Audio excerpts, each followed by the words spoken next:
Next gen நேயர்களே அனைவருக்கும் வணக்கம். நான் உங்கள் ஸ்ரீ சுபம் விஜயகுமார். மக்கள் மனதில் பல கேள்விகள் ஒவ்வொரு டைம் வந்துகிட்டே இருக்குது. எப்போ நல்லது நடக்கும்? நாங்கள் எண்ணிய வாழ்க்கை எப்பொழுது நிறைவேறும்? கஷ்டங்கள் எப்பொழுது பரிதி முன் பனி போல விலகும்? இது மாதிரி எண்ணற்ற கேள்விகள். அது இந்த ஆகஸ்ட் மாதம் ஒரு மிகப்பெரிய ஒரு வரப்பிரசாதமாக இருக்குது. இறைவன் அருளால் பல மாற்றங்கள் நடக்கும். உங்கள் கிரக அமைப்பில் பல கிரகங்கள் மாறுதுங்க. முதல்ல புதப்பெயர்ச்சி, செவ்வாய் பயிற்சி நடக்குது. அது இல்லாமல் சனி வக்கரம் வேறு வருகின்ற காலகட்டங்கள். இந்த நேரத்தில் சிவராஜ யோகம் வந்துட்டாலே ஏதோ ஒரு உலக அளவில் ஒரு மாறுதல் ஏற்படும். அது நமக்கு பல மாறுதல் நடக்குது. மக்கள் மனதில் இருக்குது, பொருளாதார ரீதியாக எப்போ மாறும்? செல்வ கடாட்சம் எப்படி இருக்கும்? உறவுகள் மட்டும் ஏன் எனக்கு இப்படி வரமா சாவுமான்னு தெரியல. திருமணமான பல பேர் ஏங்கிட்டு இருக்காங்க, என் வாழ்க்கை அடுத்து என்ன போக போகுதுன்னு. குழந்தைகள் அச்சீவ் பண்ணுவாங்களா, சக்ஸஸ் பண்ணுவாங்களா? ஹெல்த் பாயிண்ட் ஆஃப் வியூ, இடம், வீடு, சொத்து, இது மாதிரி பலதரப்பட்டதுங்க.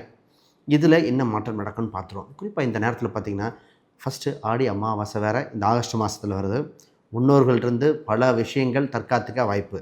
ஆடி வெள்ளி கணவன் மனைவி விஷயங்கள், செல்வ கடாட்சங்கள் அதிகரிக்க, இந்த மாதிரி விஷயம், இடம், வீடு, சொத்து இதுகள் அமைய. அதே மாதிரி நம்ம ஆடி செவ்வாயும் இருக்கும். இதுக்குள்ள ஒரு சூட்சும விஷயம் சொல்கிறேன், அதையும் கேளுங்க. அதை விட நமக்கு கணவன் மனைவி சம்மந்தப்பட்ட இன்னும் நெருக்கமாக அணைய இருக்க நமக்கு இந்த ஆடி 18 தாலி கயிர்கள் மாற்றுவது, அது சம்மந்தப்பட்டதும் வருது. கடைசியாக வரலட்சுமி நோன்பு. ஒரு திருமணம் என்ற ஒரு பந்தம் ஏங்கிட்டு இருக்கிறவங்க பல பேர். இது மாதிரி நிறைய விஷயங்கள் இந்த மாதத்தில். இப்போ இடம், வீடு, சொத்து, திருமண உறவுகள், சின்ன சின்ன வம்பு வழக்குகளிலிருந்து வெளியே வர்றது, உறவுகளை மேம்படுத்துதல், இது மாதிரி பலதரப்பட்ட விஷயங்கள் இந்த இதில் பார்க்க போகிறோம். முக்கியமாக பார்த்திங்கன்னா health point of view, stress என்ற ஒரு மிகப்பெரியது அனைவரையும் வாட்டி வதைக்குதுன்னு சொல்லலாம். உங்கள் ஏமாற்றப்பட்ட விஷயங்கள் அனைத்தும் திரும்பி கிடைக்கும். நிறைய பேர் ஏமாந்துட்டாங்க, பொருளாதார ரீதியாக சரி, நம்பி முதலீடுகள் சரி. இதை பற்றி தெளிவாக பார்ப்போம். ரைட். துலாம் ராசி அன்பர்கள் கேட்கின்ற ஒரே கேள்வி, எங்களுக்கு மட்டும் ஏன் இப்படி? போகாத கோயிலில் செய்யாத நல்ல காரியம் அல்ல. தடங்கள் கைக்கு வர மாதிரி இருக்குது, வரல. ஒரு சிலது வந்தது, அது நிலைக்குமா என்ற ஒரு இது. உறவுகளிலும் சரி, பிஸ்னஸ்ஸு, பல குழப்பங்கள் ஏற்பட்டிருக்கு, தீர்வு ஏற்படுமா? பொதுவாக அவங்க ராசிக்கு ஹம்ச ராஜயோகம் வந்திருக்கு, மாற்றங்கள் உண்டு, வாழ்க்கையில் ஒரு ஏற்றம் வருது. இத்தனை நாளாக இருந்தது இப்படியே மாறுகிற, அப்படியே அப்செட் டவுனாக மாறுகிற காலகட்டம்.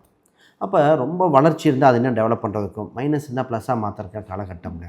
முதல்ல துலாம்ங்கிற சாதாரண ராசியில், துலாம்ங்கிறது பேச்சால் வசீகரிக்கக்கூடிய தன்மை உண்டு, தன்னம்பிக்கை இதாக இருக்கும், கடின உழைப்பாளிகளிங்க. சனி உச்சங்க, உழைப்புக்கு பஞ்சம் இல்லை. உழைப்புங்கிறது வீண் உழைப்பாக இருக்காது, க்ரியேட்டிவிட்டி இருக்கும். அதை விட hard work plus smart work. இந்த ராசிக்கு ஸ்மார்ட் ஒர்க்கே சேர்ந்தது, ஹார்ட் ஒர்க்கெலாம் அவ்வளோ இல்லை. அதாவது உங்கள் உழைப்பு ஒரு அறிவு சார்ந்ததாக பண்ணிக்கோங்க. கோபத்தை மட்டும் குறைச்சிக்கணும். இந்த ராசிக்கு இது ஒன்றா. இப்போ என்ன நடக்குதுன்னு பார்ப்போம். முதல்ல நல்ல விஷயம் என்ன அப்படின்னா, கௌரவம், அந்தஸ்து இதை தக்க வைக்கக்கூடிய சூழ்நிலை நிறைய பேர்த்துக்கு. சார் எனக்கு பழைய வாய்ப்புகள் கிடைக்குமா, கௌரவம் கிடைக்குமா, இந்த மாதிரி இப்போ தாங்க உங்கள் தன்னம்பிக்கை பெருகும். சங்கங்கள், சபைகள், உங்கள் சொந்த பந்தத்திலும் சரி, கோயில் கூட்டங்களிலும் சரி ஒரு மரியாதை கிடைக்கும். குடும்பத்திலே உங்கள் பேச்சு இப்போ தாங்க கேட்பாங்க. நான் சொன்ன பேச்சு இப்போ தாங்க சொல்கிறாங்க, இதை ஃபஸ்ட்டே கேட்டிருந்தால் லைஃபே வேறங்க. இப்போ தான் உங்கள் பேச்சு எடுபடும். நிறைய பேர் பதவிக்காக அரசியல், சினிமா, கவர்மெண்ட் சம்மந்தப்பட்டது, வெளிநாட்டு வாய்ப்புகள், இந்த மாதிரி ஒரு மிகப்பெரிய போஸ்டிங் எதிர்பார்த்துட்டு இப்போ பார்க்கலாம். நிறைய பேருக்கு ட்ரான்ஸ்ஃபர் யோகம், பயண யோகம். அது என்னங்க பயண யோகம்? நிறைய பேர் சார் ஃபேமிலியெலாம் இருக்குது, நான் வந்துடலாமா, ட்ரான்ஸ்ஃபர் கிடைக்குமா, கவர்மெண்ட் எக்ஸாம் எழுதுனா வேலை வாய்ப்பு கிடைக்குமா, இந்த மாதிரி அத்தனைக்கும் க்ரீன் டிக் போடுற மாதிரி, க்ரீன் சைனில் ஓடுற அளவுக்கு க்ரீன் டிக் உண்டு. அப்படி யோகம் இருக்குது. கொஞ்சம் கடுமையாக ஸ்மார்ட்டாக யோசிச்சு பண்ணிக்கோங்க. இது ராசிக்கு கேர்லெஸ் மிஸ்டேக் அப்படின்னு சொல்லுவோம். என்ன அப்படின்னா எல்லாமே பர்ஃபெக்ட் பண்ணுவோம். சின்ன சின்ன இது ஒரு பெண் பார்த்திங்கன்னா நம்பர் மட்டும் மாற்றி போட்டாங்க, அதுக்கப்புறம் அந்த ஆர்டரே மாறிடுச்சு. இது மாதிரி பண்ணிக்கோங்க, இது ஓகே. அடுத்து மிக சிறப்பான காலகட்டம்னா வேலை தான். சார் வேலை, நிறையா பேத்துக்கு வேலை வரமா சாவமான்னு தெரியாமல் இருந்த ராசி. வேலை செய்கிறோம் நைட்டு வரைக்கும் செய்கிறோம். அந்த வேலை செஞ்சு கரெக்டாக வருதா, இல்லை மரியாதை இருக்கா, அந்த வந்த பணம் 10 தான் குடும்பத்துக்கு, இப்படி தாங்க போராட்டமாக இருந்தது. இந்த போராட்டத்திலிருந்து மாறுகிற காலம். ஃபஸ்ட்டு வேலையில் ஒரு சேஞ்ச் இருக்குது. அந்த சேஞ்ச் என்னென்னா, ஒன்று பண்ண ஜாப் நேச்சர் மாறலாம், இல்லை வேலை வேறு பக்கம் மாறலாம், வெளிநாடு சம்மந்தப்பட்டதாக இருக்கலாம், இல்லை இந்தியாவுக்கு வரலாம். இந்த மாதிரி இருக்குது. வேலை செஞ்ச இடத்துல உங்களுக்கு தொந்தரவு கொடுத்தவர்கள், தொல்லை கொடுத்தவர்கள் விலகி போகிறார்கள். உங்கள் ஓனர்கிட்ட பேசுகிற பேச்சு, மேலதிகாரிகள் பேசுகிற பேச்சே மாறுது. இதுதாங்க உங்களுக்கு ஃபஸ்ட். அப்போ கான்ஃபிடண்ட்டாக இருங்க, ஜெயிச்சிடலாம். அப்போ சார் இது கொஞ்சம் மீண்டு வந்து வேறு சமாளித்து வந்துடுவோன்னா வேலை கிடச்சிருமா, ஒரு சில கோயில் வழிபாடுகள் இறுதி சொல்கிறேன், அதையும் பண்ணுங்கள். ஜாதக ரீதியாக பார்த்தா வரும். அடுத்து இந்த ராசிக்கு ஒரு இடம் வாங்குறது, வீடு வாங்குறது, சொத்து வாங்குறது. எங்கெங்க கடனே இருக்க சொத்து வாங்குறது சொல்கிறீங்க எனக்கு கேட்குது. பொதுவாக ஏதோ ஒரு அதிர்ஷ்ட கதவை தட்டுது. வாய்ப்பு இருந்தால் இடமோ வீடோ சொத்தோ வந்தால் வாங்கிக்கோங்க. அட்லீஸ்ட் இடமாவது வாங்கிடுங்க. அந்த இடம் அது நிறைய பேர்த்துக்கு பார்த்திங்கன்னா, சார் இந்த கவர்மெண்ட் சம்மந்தப்பட்டதில் ட்ரை பண்ணுறோம், கிடைக்குமா? இந்த இடத்துக்கு கவர்மெண்ட்டு எங்களுக்கு இது கிடைக்குமா, கிடைக்குமா? அது மாதிரி கவர்மெண்ட்டோட சைன் நிறைய பேர் ரியல் எஸ்டேட்டில் இருக்கிறவங்க கேட்குற கேள்வி, அப்ரூவல் கிடைக்குமா, ப்ரொமோட்டர் மாதிரி டெவலப் பண்ணலாமா? இந்த ரியல் எஸ்டேட்டு இன்டீரியர் டெக்கரேஷன் பண்ணவங்க தாங்க பாவங்க மாட்டிட்டாங்க. கோடி கணக்கில் மாட்டிட்டு நிற்கிதுன்னு சொல்கிறவங்களாம் பல பேர்த்த பார்த்துட்டோம்.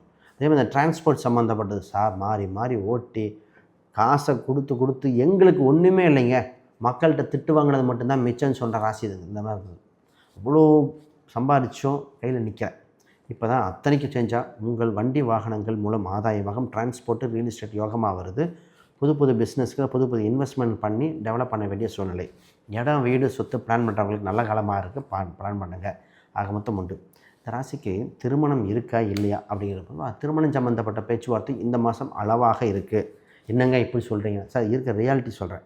திருமணத்துக்கான பேச்சுவார்த்தை பாருங்கள். முடிவு விட்டு உறுதி கொடுக்க வேண்டாம். ஏன்னா அவங்க 7க்குரிய 9 இருக்கிற காலகட்டம். 7க்குரிய 9 தான் நல்லது தானே, 9 இருந்தால் நல்லது. சரி, இது 2வது திருமணத்துக்கு பார்க்குறவங்க ஆல்ரெடி கணவன் மனைவியாக இருக்கிறவங்க ஓகே. இப்போ உங்களுக்கு உறுதி கொடுக்க வேண்டாம். எப்போ தான் கொடுக்காதுன்னா ஆவணி மாதம், ஆவணி 15. அப்போ ஆகஸ்ட் மாதம் இறுதி வாரத்தில் பேச்சுவார்த்தை பண்ணுங்கள்.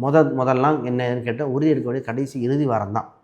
ஆகஸ்ட் இறுதி வாரத்தில் மிகப்பெரிய யோகம். அது வரைக்கும் வெயிட் பண்ணுங்கள். வெயிட் அண்ட் இது அப்போ வருகின்ற வரன் நிச்சயமாக இருக்கும். இதுக்கு முன்னாடி இந்த ராசிக்கு என்ன ஒன்று உறுதி பார்த்தோம், எல்லாம் பண்ணோம், எங்களுக்கு திடீர்னு ஒரு ஜோசியர் இருக்குன்ட்டார், இதுன்னு சொல்லி குழப்பியாச்சு. எல்லாமே பார்த்தோம், போய் நேரில் கூட பார்த்துட்டு வந்துட்டோம் சார், ஏதோ ஒன்று பிடிபடல. பையன் ஓகே சொல்லலாம், பொண்ணு ஒரு முடிவுக்கு வராமல் இருக்கு இல்லையா, இதை பார்த்து முடிவாகிற வேண்டியது. இது பரவாயில்ல. ஆல்ரெடி வாழ்ந்துட்டுருக்கிறவங்க, இந்த ராசி ஆல்ரெடி வாழ்ந்துட்டுருக்கிறவங்க ஒரே குழப்பம்தான். என்னென்னா உறவுகள் எங்களுக்கு ஏன் இப்படி இருக்குது, கணவன் மனைவி ரிலேஷன்ஷிப்புப்பா பிரச்சனைனா பிரச்சனை, சண்டைனா சண்டை ஓயலை. இன்னும் நிறைய பேர் அடுத்த திருமண வாழ்க்கை இருக்கா, இதை பிரேக் பண்ணிட்டு போகிறோமா, இதெல்லாம் நான் கேட்கும்போது எனக்கு ஜாதக ரீதியாக ஒரு சிலருக்கு இருக்குதுன்னு சொல்லியிருக்கேன், ஒரு சிலர் ஏங்க அப்படின்னு சொல்லியிருக்கோம். இது தான் கால சூழ்நிலை. அப்போ உறவுகளை கவனமாக பார்த்துக்கொள்ளுங்கள். முக்கிய முடிவுகள் பார்த்து எடுங்கள்.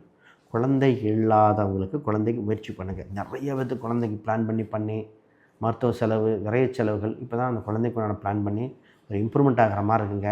ஐவிஎஃப் ஃபெயிலியர் ஆச்சு, ஐவிஎஃப்பில் ஃபெயிலியர் ஆச்சோடு வருத்தப்பட வேண்டாம். அடுத்து ஒரு நல்ல வாய்ப்பு பிறக்குது, பார்ப்போம். இதில் குறிப்பாக அடிவயிறு தொந்தரவு, அஜீரணம் சம்மந்தப்பட்டது கொஞ்சம் பாருங்கள். ராசிக்கு ஒரு ட்ரிப்பு, ட்ராவலு, இன்ப சுற்றுலா இந்த மாதிரிலாம் போக வேண்டிய வாய்ப்பு இருக்குது. கொஞ்சம் மனதை இலகுவாக வைத்து கொள்ளுங்கள். சார் இப்போ உங்களுக்கு என்ன பரிகாரம் அப்படின்னா, மகாலிங்கேஸ்வரர், சிவனில் மகாலிங்கேஸ்வரர் வழிபாடு ரொம்ப நல்லாயிருக்கு.